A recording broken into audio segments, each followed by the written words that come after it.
You are listening to the podcast of the Mathias Corvinus Collegium, the largest talent management institute in Hungary. If you want to know more about our mission, please look up our English website at mcc.hu/en or check out our Facebook, Instagram, and Twitter channels. For interesting articles and analysis of our professors, external contributors, and students, look up our knowledge base at corvinec.hu/en.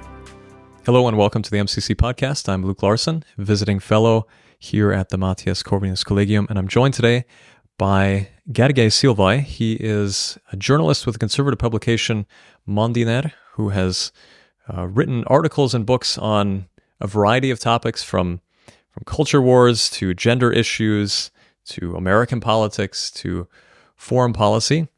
And he's also very interested in this question of media freedom in Hungary as well.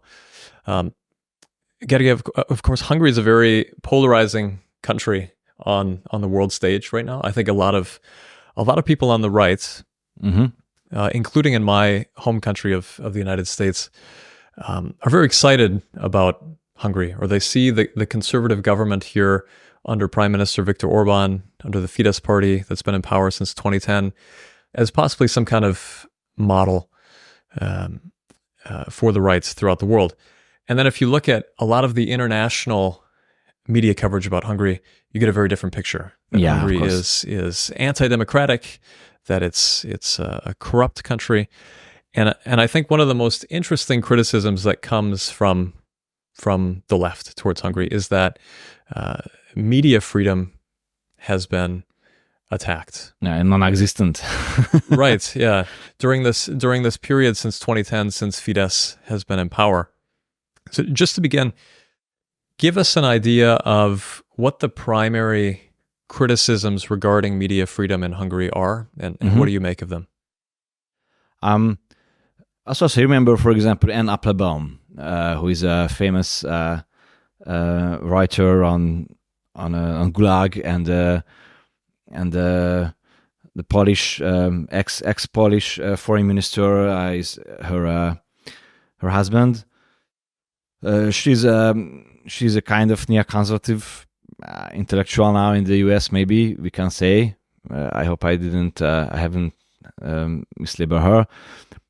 For example, she said, or she wrote that more than the 90% of the media is in Orbán hands now, which is a common criticism toward Hungary, toward the Orbán government, but it's factually not true.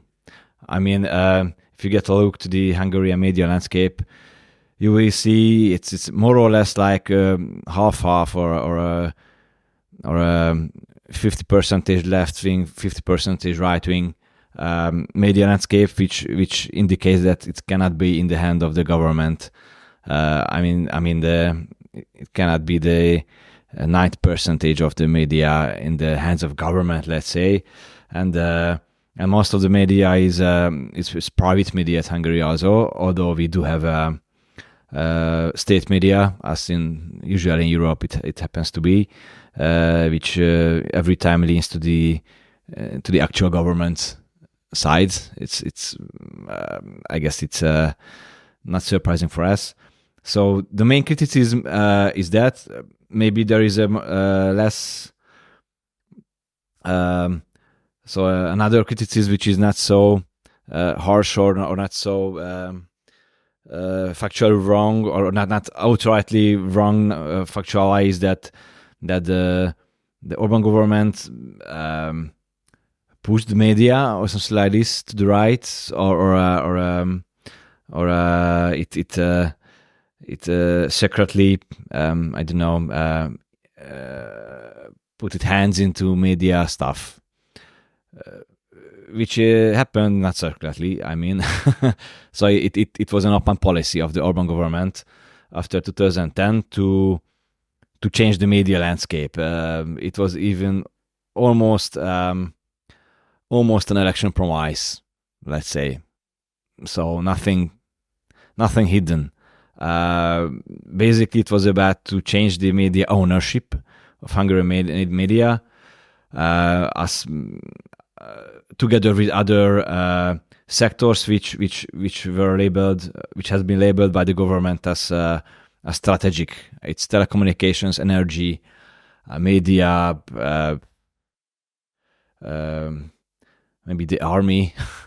So when they and the banking sector, financial sector, which means that the government would like to push the private ownership of these sectors to be Hungarian more than the half of the sectors.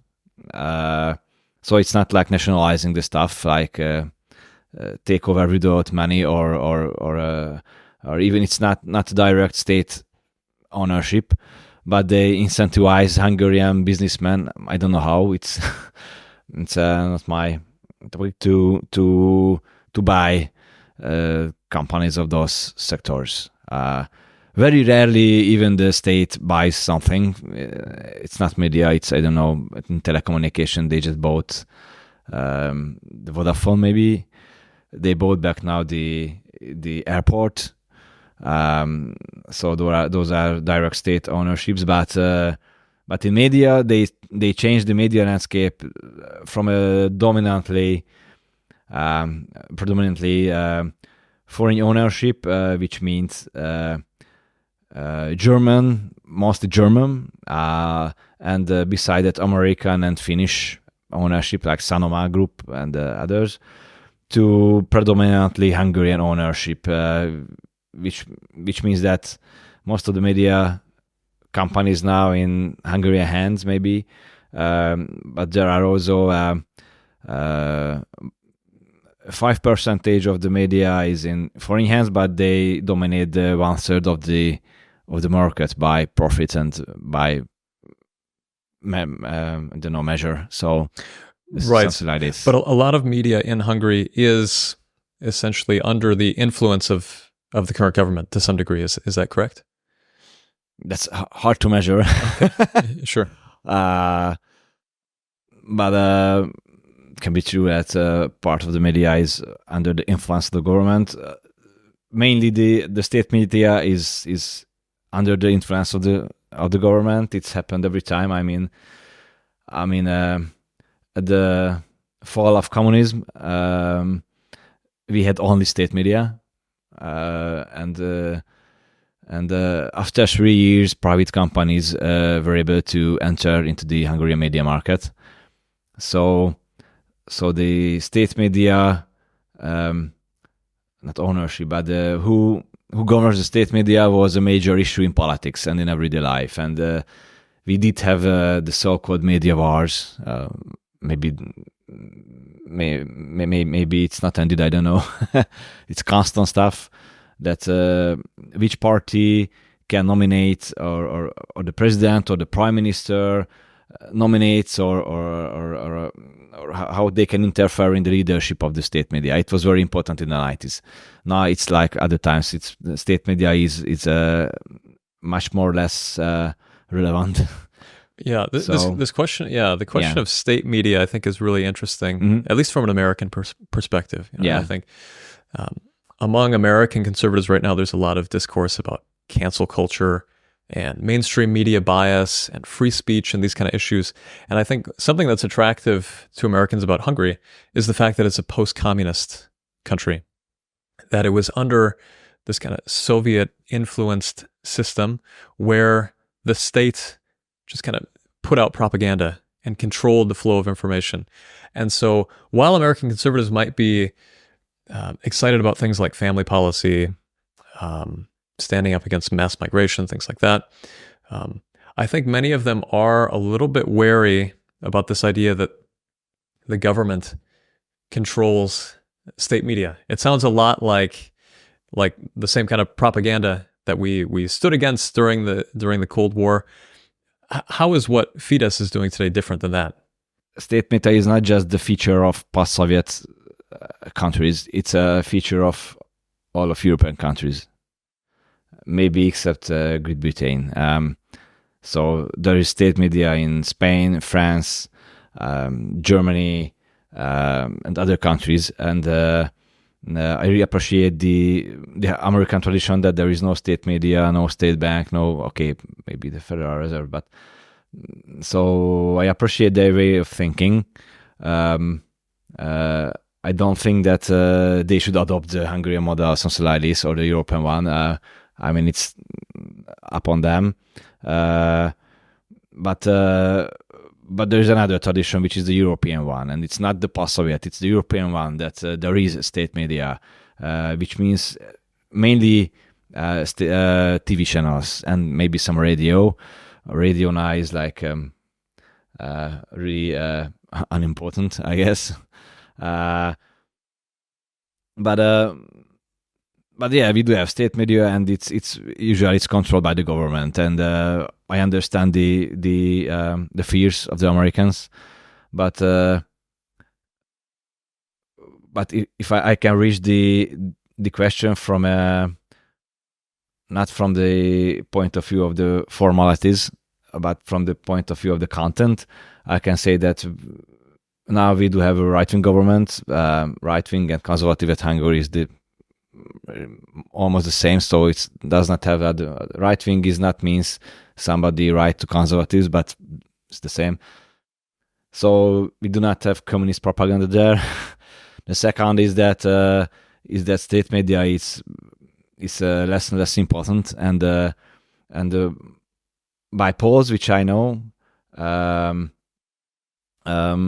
most of the people does not follow or read only just one kind of media, I mean ideologically. So Hungarians, I used to say that Hungarians really like to enrich themselves by the opposite opinions beside cafe or something like this. And there are just very, very few of people who only follow state media. And even the state media there's a big debate if state media invites people of the opposition, but the state media time by time publishes the number of invitations for, I don't know, for a month or for half a year, and what it appears to be is that a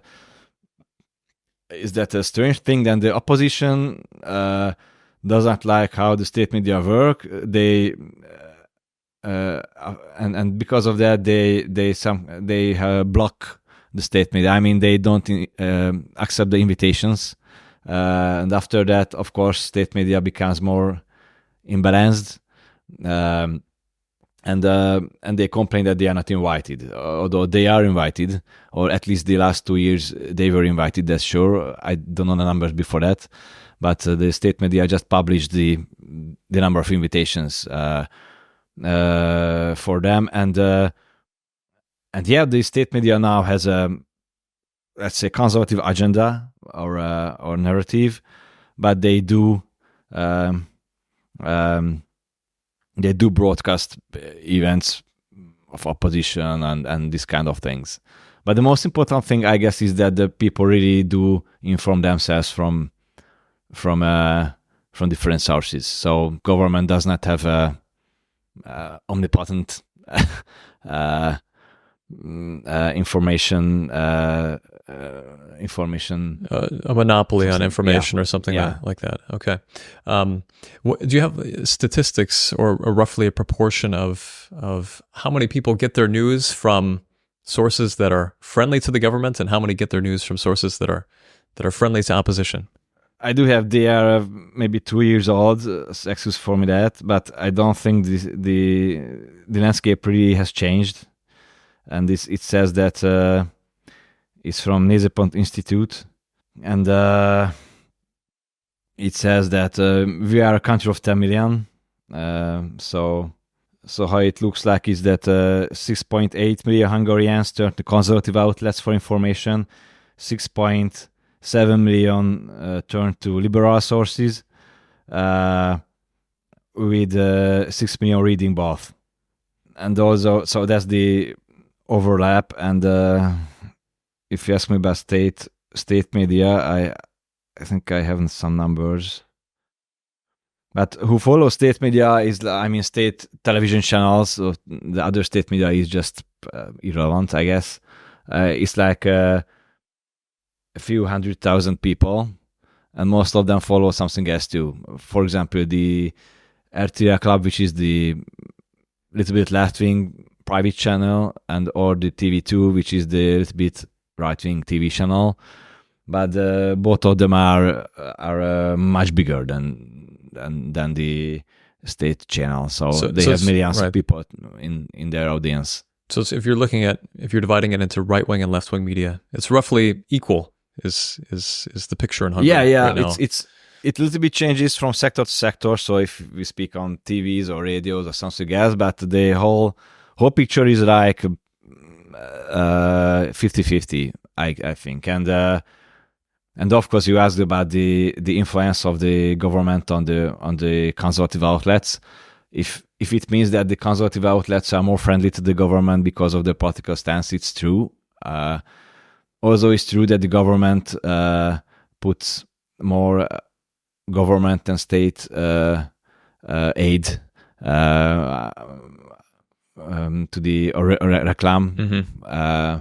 So the advertisements, to more conservative outlets, which they have a rationale behind it. I mean, the Orbán government, the rationale is that in the last 30 years, I mean, from the regime change, the issue was that most of the multinational companies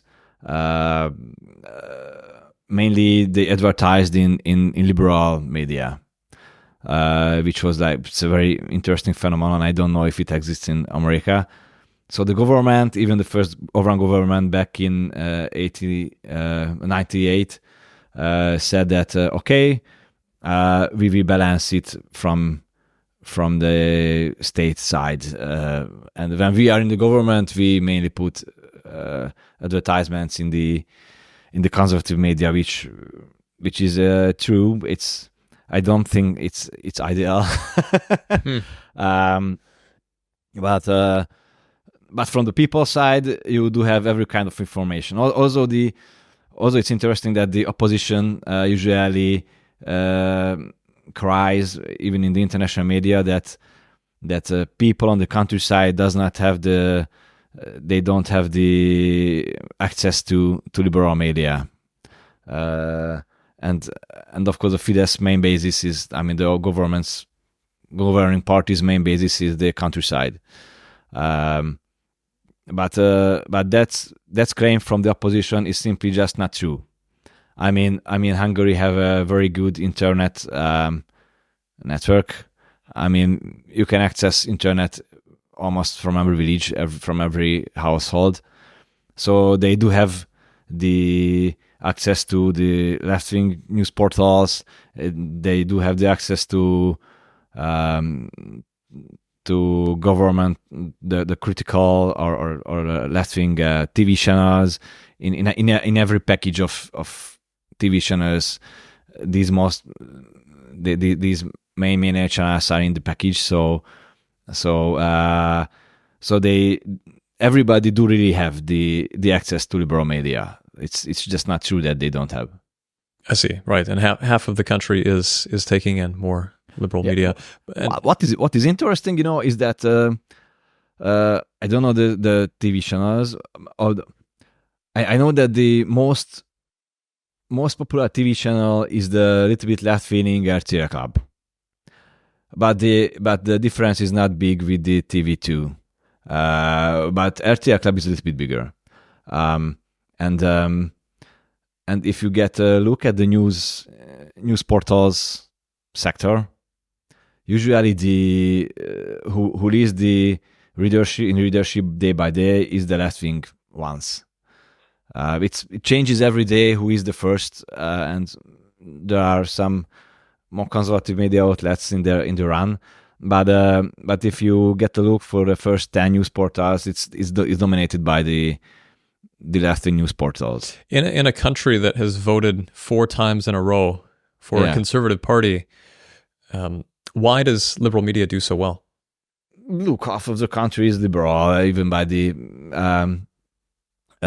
measures of the elections.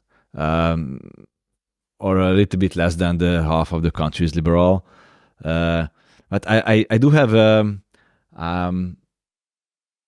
I do have an idea about that, but I don't have numbers. I don't have research behind my claim, so it's just a personal idea or experiment, or so what I experienced from my friends, that is that contrary to the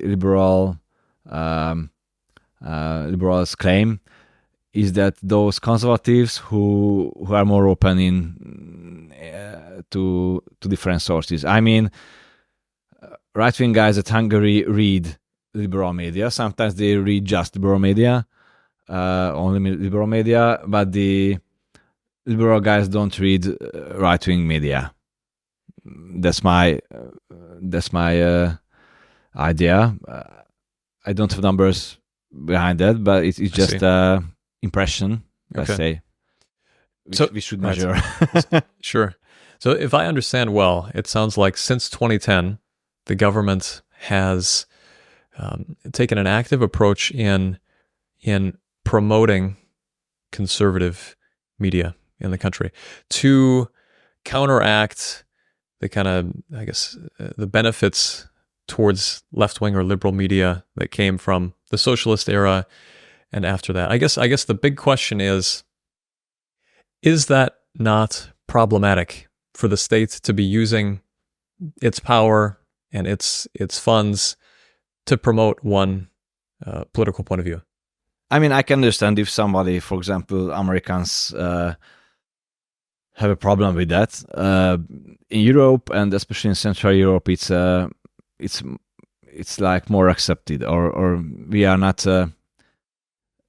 surprised that the governments use the state to promote their own agenda. We even think that usually an election makes the government's use of state legitimate, let's say.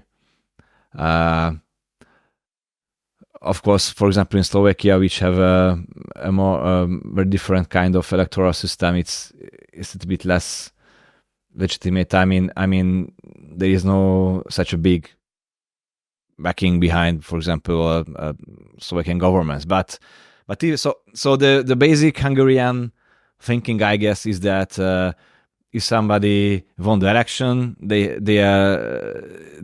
can legitimately use the state to promote their agenda, which does not mean that they can oppress people, of course not, but that they have it.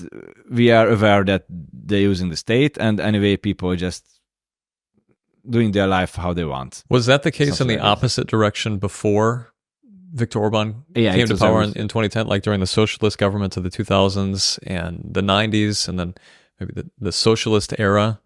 Yeah, it was every time like that. It's like it was very strange. After the regime change, of course, most of the journalists were liberals. I guess even now the majority of journalists are liberals in Hungary. And what is very interesting, and it's just is turning out now by historical research, that that the secret service guys, groups of the secret service changed their profession and they became journalists, or they became media owners. So the secret service changed itself to be a kind of media phenomenon. But anyway, what was interesting, that after the regime changed, there was a big war on media, on the state media, on leadership, because the Prime Minister József Antal was a conservative one, the President Árpád Gönc was a liberal, and they had some agreements, but they had many disagreements, and there was a constant war over who can nominate, who can call back leaders from the state media, and even the Constitutional Court had to step in, and they decided that the Prime Minister was right and not the President.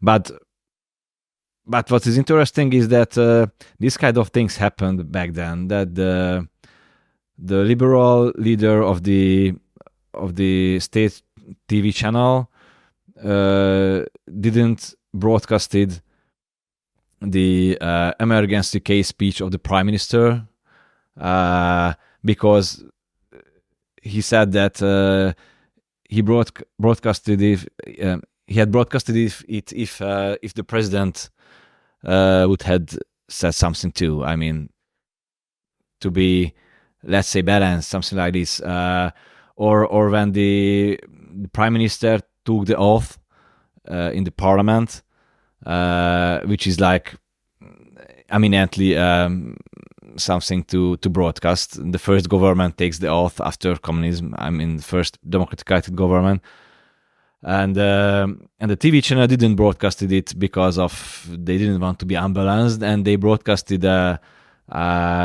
football match of Benfica and something like this, and those things, I guess, rightly enraged the prime minister back then. So if this is an accepted way of how media operates in Hungary, in Central Europe, perhaps in Europe more broadly, why is Hungary singled out so much in international coverage? I mean, you certainly hear more about abuses of media freedom in Hungary than you do in, say, I don't know, Czech Republic or Slovakia or Germany, et cetera, et cetera.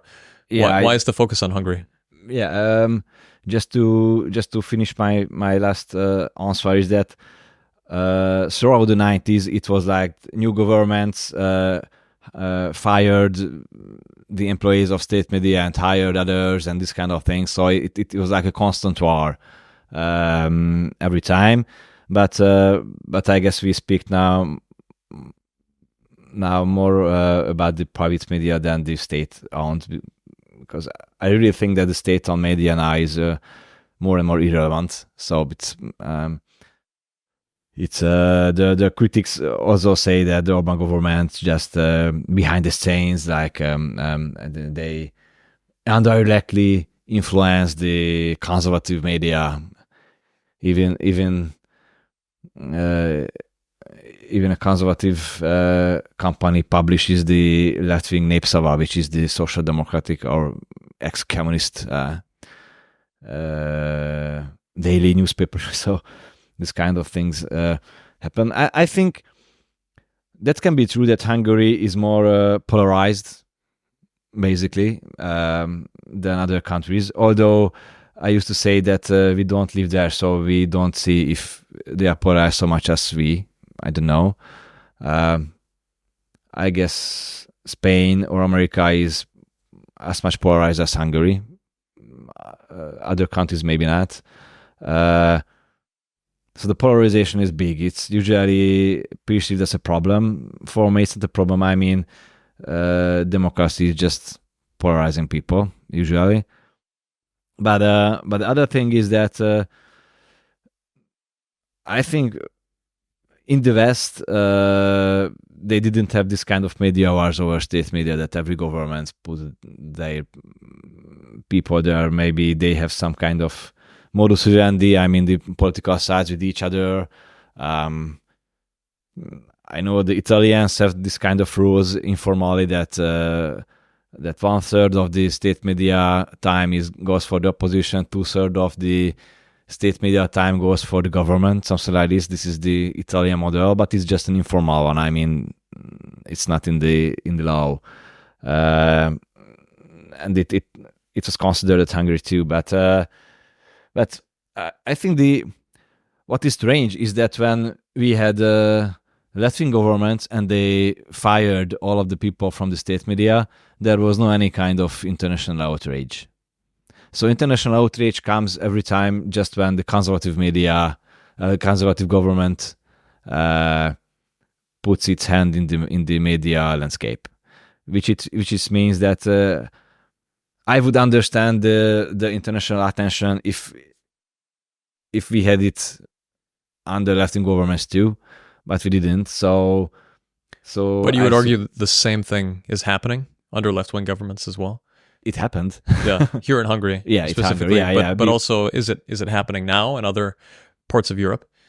I don't know. as far as I know, in Spain it happens under the leadership of Pedro Sanchez, the socialist. I mean, at least that he handles the media on a strong way, let's say. So so there would be things to search, but never mind. So I think that the attention for media at of Hungary is due to its conservative government, and that most of the international actors doesn't like that we do have a conservative government, and they do think that the natural way of things is that the media is liberal, and even they don't perceive it as liberal. It's for them it's just something natural, neutral thing. I mean, for example, if I listen to people from Germany or from America, they usually say that there is the right-wing media and the media in comas, you know, and everything else is just media. I mean, I understand the idea of neutrality, but when the CNN goes against Donald Trump really openly, you cannot say it's neutral, it's liberal. You cannot say the New York Times is a neutral outlet. The New York Times is more and more woke. So they do have ideological stance. Everybody knows that the Wall Street Journal's opinion pieces are conservative. The newsroom is liberal, or the other way, I don't remember. So right, yeah, certainly. So I think everybody accepts that there's media bias, but maybe the criticism against Hungary is that it's being the bias is being promoted by the state, by the use of the state. The New York Times is not, like, the Biden administration isn't paying for the New York Times to publish negative things about Trump, things like that. Look, what I say for that is that I understand the criticism. We accustomed to state intervention in the media landscape, and of course the liberals and the opposition does not like it.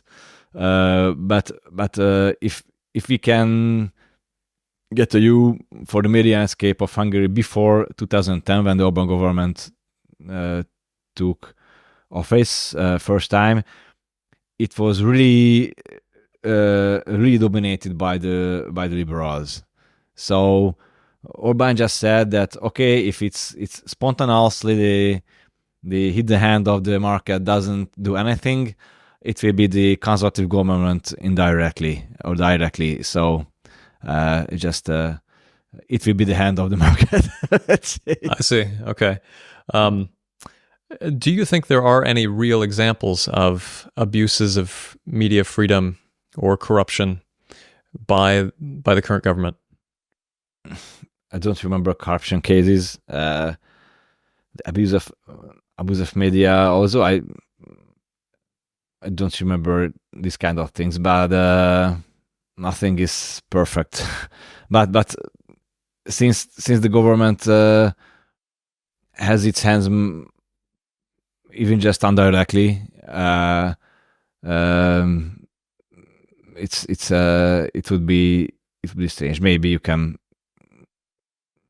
find, I don't know. Sure. If you ask some media historians who are accustomed to the topic. Yeah. Sure. And since 2010, since Fidesz has taken these actions, do you see that it has shaped public opinion? Like, has this move to promote conservative media made society more conservative? Oh, it's a good question. I mean, how you measure if it was the conservative media's or the media who is more friendly to the government, if it was its influence on the society or not, I think it's really hard to measure. I don't think that the Hungarian public is more conservative now than back then. I mean, the government made economy being better. I mean, it makes the economic growth, and the economic growth means that more people become liberal. For example, in Budapest, the government forces are losing, and since people like to really, if you just ask anybody, even in a village, in a town, who is reading stuff, they will read liberal news portals every day. Maybe they will see the news from the state media channel, I don't know, and they listen to the Kossuth radio, which is a main state radio, a very old one. But they will read the news at 444 or Telex or I don't know what. And if they read the news also on from conservative news portals, they will definitely read the left wings. It's more or less this is the case. So I think the government is effective in addressing people. I mean that the message arrives. From this point of view, they are good, and of course, I think it somehow a little bit shapes Hungarian opinion. I mean about the war in Ukraine, what are and this kind of things. But you cannot say that the government directly, I don't know, changes people's minds, and the people are just passive. I don't know. Even that media model was. So we know for decades that people does not work on that way. People are more active, more reflective. You cannot shape people's minds so directly and dominantly. I see. One final question to round out the conversation: if you met someone from a Western country who perhaps doesn't know a lot about Hungary, and they come to you and say, well, I heard that Hungary is, that the current government attacks freedom of the press, attacks media. What is your kind of nutshell response to that, as someone who defends the actions of the government regarding media?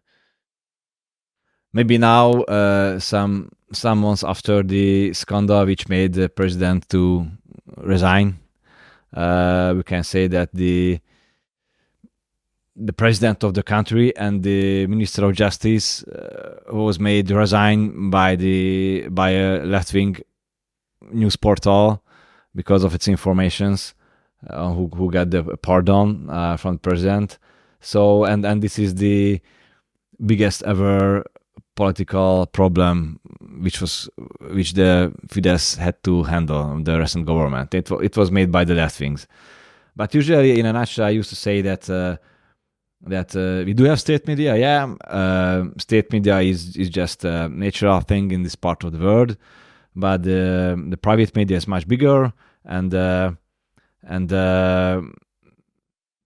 if you measure the numbers of left-wing and right-wing media outlets, and you measure the readership and audience of them, it's more like 50-50, and usually those who have the little bit bigger audience or readership, those are the left-wing ones. So I don't know how the government interferes into, I don't know, conservative outlets, or they interfere or not, or it's voluntary from the conservative side or something like this, but that half of the media landscape is left-wing, and also you can, there used to be another claim from the left-wing side that they cannot interview the prime minister or other main figures, which means that that those figures don't give exclusive interview to the left-wing media outlets. Even they give exclusive interviews very rarely to the conservative outlets. But you can ask the leaders of the government on maybe every week on when there is the government info press conference, and all of the leftists are there, and they ask many questions, I think. So I used to say this kind of thing, and if I can tell a short story about the Prime Minister that if you want to understand Viktor Orbán's problems with the media, you have to know that when he changed his party's alliance from liberal to conservative back in 93 or 92, I don't remember exactly, we had the kind of institution at Hungary which is called media ship. Was called media ship. It was a ship on the Danube when politicians met media figures, from the owners to reporters. Most of them were, of course, liberal back then. And when the Orbán changed the party's direction, one figure said on that media ship, and I speak about 92 or 93, he said to Viktor Orbán that we put out from the grab you and we will put back you to the grab because you changed the direction of the party. I mean, and from the trash and back to trash. So when Viktor Orbán thinks that media shouldn't dominate so much the politics, this story is behind many things. I see. Okay, so it was the media. The media told Viktor Orbán, "We kind of pulled you up from nothing, and we can put you back to nothing if we want to as well." I see. Okay, makes sense. Okay, well, Gergely Szilvay, thank you very much for joining the podcast. Thank you for the questions. Thank you for listening to this MCC podcast episode. For further media content, please look up our English website at mcc.hu/en or look for us on Facebook, Instagram, and Twitter. If you want to read more by our professors, external contributors, and students, check out our knowledge base at corvinus.hu/en.